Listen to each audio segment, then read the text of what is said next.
ሰላም ሰላም ቤተሰብ እንዴት ናችሁ? አማን ናችሁ? ተመልሻለሁ ዛሬ በአዲስ ነገር በአዲስ ቪዲዮ በሚገርም ነገሮች በሶስት ሀሳቦች ነው የተመለስኩት። በሶስት ሀሳቦች ስላችሁ በሶስት ቪዲዮዎች ነው የተመለስኩት ማለት ነው። እና ቤተሰብ ላይክ ሼር እያደረጋችሁ ተከታተሉ። ቤተሰብ የሆናችሁ ላይክ በማድረግ ቪዲዮውን እስከ መጨረሻው በማየት ተከታተሉ ፋሚሊዎቼ። እባካችሁ ቪዲዮ እስከ መጨረሻው ይልኝ። አዲስ የሆናችሁ ደግሞ ሰብስክራይብ ላይክ እያደረጋችሁ ቤተሰብ ሆኑ። ቤተሰብ ካልሆናችሁ ፋሚሊ እና ወደ ሀሳቤ ልመለስ። ቆይቼ ስመጣ ንግግር ስለሚጠፋብኝ ስለዚህ ወደ ሀሳቤ ልመለስ ማለት ነው። እና ቤተሰብ ዛሬ የመጣሁበት ሀሳብ ብዙ ጊዜ ነው የምሰራው በእነ አብርሽና በእነ ሩታ ቪዲዮ ላይ ነው ማለት ነው። በእነሱ ቪዲዮ ላይ ስሰራ ምን አለ መሰላችሁ ጥሩ ጥሩ ነገር የሚስበኝን ጥሩ ሀሳብ ይሄ ሀሳብ ከኔ ጋር ይሄዳል ወይ ጥሩ ነው ወይ ለሰዎች ባካፍላቸው ብነግራቸው ይጠቅማል ወይ የሚለውን እንትን ብዬ ነው እንትን የምለው ማለት ነው የምሰራው ብዙ ጊዜ ማለት ነው። ቪዲዮ ስሰራ እየመረጥኩ አሁንና የሆነ ሀሳብ ለመጨመር ስትፈልጉ እናንተ የሆነ ከዛ ይሄ ነገር እንትን ብለው ለሰዎች ይጠቅማል ወይስ አይጠቅምም ወይ ብላችሁ ነው የሆነ ቪዲዮ ስትሰሩ የምትሰሩት ማለት ነው። እና እኔም እንደዛ በመጀመሪያ ቀን መኪና ሲገዛላት ልመጣ ነበረ። ብዙም አልነፋኝም፣ አላስደሰተኝም። በሁለተኛው ትናንትና እንደዚሁ ወርቅ ተገዝቶላት ሲመጣ ትናንትና ለመምጣት አስቤ ነበረ የእውነት ልነግራችሁ ማለት ነው። ስነግራችሁ እውነቴን ማለት ነው። እና ለመምጣት ሳስብ ግን አልተዋጠልኝ። በመጨረሻ ዛሬ ያልተዋጠልኝ ምክንያቱ ደግሞ ቪዲዮ ተለቀቀ ማለት ነው። በጣም ደስ የሚለው ነገር እንትን የሚለው ነው ሀሳቡን የመጨረሻ የሚያጠቃልለው የዛሬው ሆነ ማለት ነው። ለዛም እንዴት የዛሬው እንደሆነ ታውቃላችሁ ፋሚሊ። ስለዚህ አሁን ለምን ሀሳቡ እንዳልተዋጠልኝ ለምን እንዳልመጣሁኝ በሶስት ቪዲዮ ላይ ለምን አሁን አንድ ላይ እንደመጣው ልንገራችሁ ማለት ነው። በመጀመሪያ አንድ ሰው ተጣልቶ ቂም ይዞባችሁ እንትን ብሎባችሁ በቃ ኩርፋችሁ ቂም ማስይዛችሁት ያን ሰው በጣም እንትን ብላችሁት አብሽቃችሁት ወይ ያናዳችሁት የሆነ ነገር አድርጋችሁት በስነ ስርዓት ጥፋታችሁን አምናችሁ ጥፋታችሁ ምን እንደሆነ አስተውላችሁ ያንን ጥፋት መልሳችሁ ላደግሙት አስተካክላችሁ በቃ ይሄንን ጥፋቴን ማስተካከል እችላለሁ አይደል ወይስ እንዴት ነው? ነገ ጠዋት ተመልሼ ደግመዋለሁ። ለምንድን ነው ይሄንን ጥፋት እያጠፋ ያለሁት? ስህተቴ ምንድን ነው? ምኑ ጋ ነው ብለው አንድ ሰው ማስተዋል አለበት፣ ስህተቱን ማለት ነው። አንድ ሰው ስህተቱን ካላወቀ ጥፋቱን አያውቅም ማለት ነው። ስለዚህ አሁን ወደ እነሱ ስመለስ እሱ በመጀመሪያ ደረጃ ጥፋት አጥፍቷል። ያንን ጥፋቱን አምኖ አንድን ሰው ይቅርታ መጠየቅ ነው።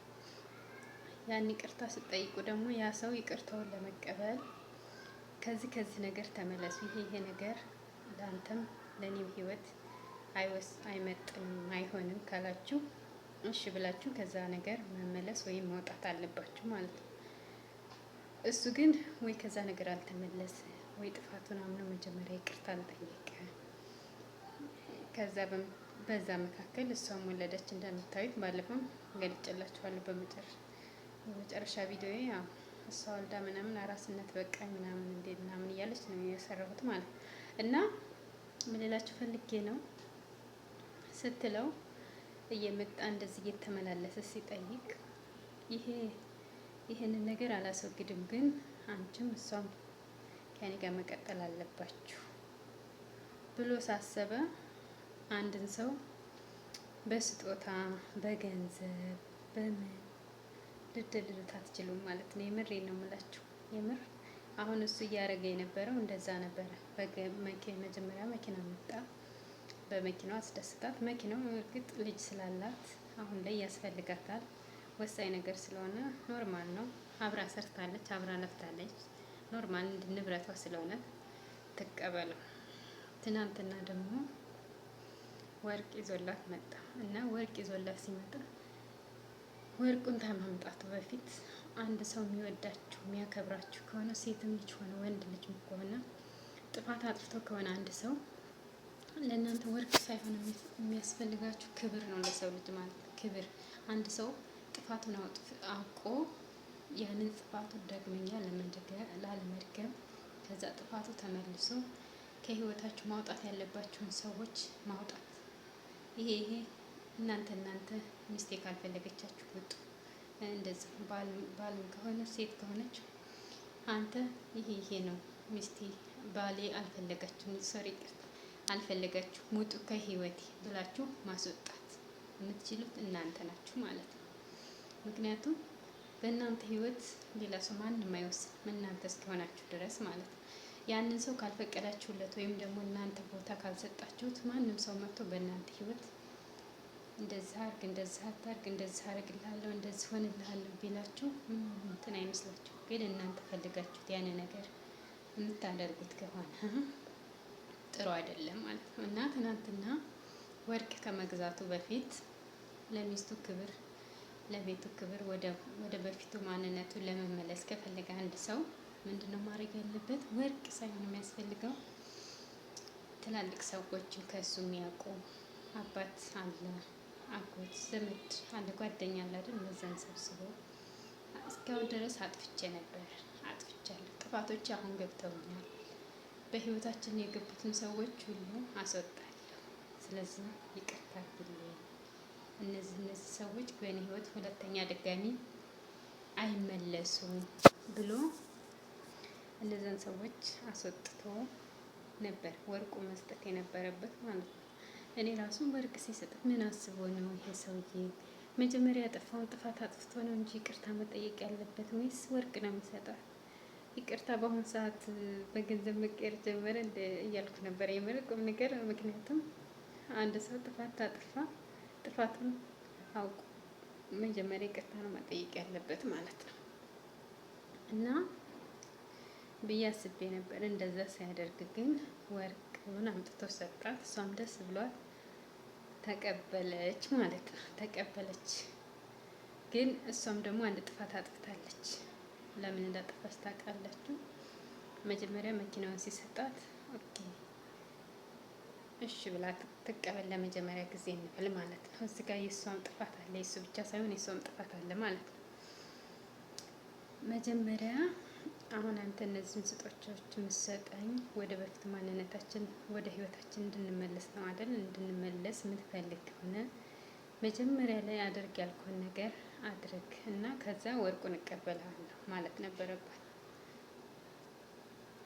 እንደኔ ባሏን የምትወድ ለራሷ ክብር ያላት ሴት በቃ ልጅ ያላት አሁን ከዚህ በኋላ ለዛ ለልጇ አባት እንዲሆንላት የምትፈልግ ከሆነ ጥፋት አጥፍተሃል፣ ካሁን በፊት ይቅር እንድልህ ከፈለግ እነዛን ሰዎችን ከህይወትህ አውጣ ማለት ነበረባት። እሷም ያንን አላለችም። ኖርማል ወርቁን ተቀበለች ማለት ነው። እና ወደ ሶስተኛው ቪዲዮ ስመጣላችሁ ወደ ዛሬው ቪዲዮ በጣም ነው የሳኩትም የገረመኝም። ምክንያቱም ዛሬ መስራት አላሰብኩም ነበረ።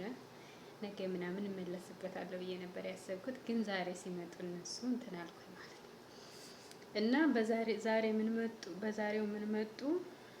ወርቁን ውሽሚትየዋ ተብላ እኔ አፈቅርሃለሁ እኔ ስሜት አለኝ ለአንተ የምትለዋ ሴት ናት የገዛችው ብለው መጡ ማለት ነው። ገባችሁ?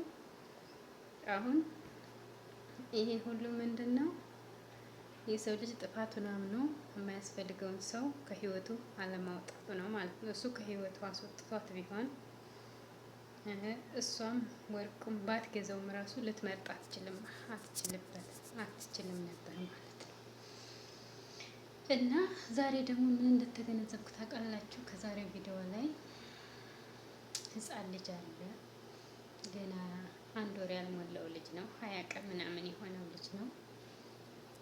20 ቀን የሆኑ ልጆች እድሜዎች እንጃ ኦርቶዶክስ ከሆናችሁ መጽሐፍ ቅዱስ መዝሙር ምናምን በቃ እንደዚህ ደስ የሚሉ ነገር ላይ አይምሯቸው ምናምን ነው የምታሰሟቸው እንጂ